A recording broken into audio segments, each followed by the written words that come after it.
বিশ্ববিদ্যালয় দেখেন, পাশেই সেন্ট্রাল লাইব্রেরি। আপনি সেখানে যান, গিয়ে খুঁজুন চাকরি প্রার্থীদের মধ্যে কত শতাংশ উত্তরবঙ্গের।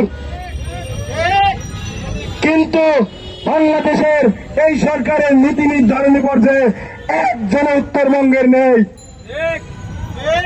অত্যন্ত লজ্জার কথা, বাংলাদেশের 53 বছরের ইতিহাস ঘেটে এরকম নজির পাওয়া যায়নি যে উত্তরবঙ্গ থেকে একজনও মন্ত্রী পরিষদে নাই। আপনি সচিবালয়ে যান, উত্তরবঙ্গের 16টি জেলা থেকে মাত্র 2 জন সচিব। আমরা বলতে চাই, আমাদের ব্যানারের নাম ছিল বৈষম্য বিরোধী ছাত্র আন্দোলন।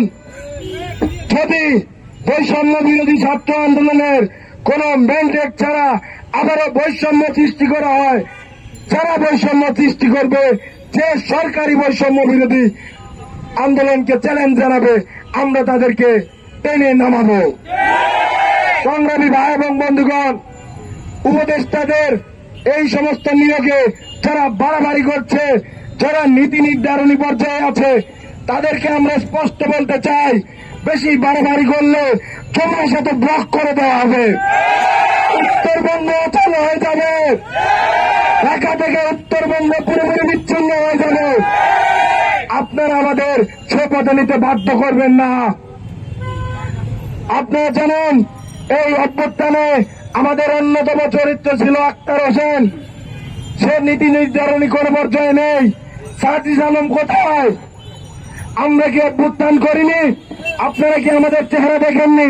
কিন্তু আমরা এখানে অত্যন্ত লজ্জার সাথে বলতে চাই, আমাদের নীতি নির্ধারণী কোন পর্যায়ে কোন প্রকার ম্যান্ডেট নেওয়ার তারা প্রয়োজন বোধ করেন না।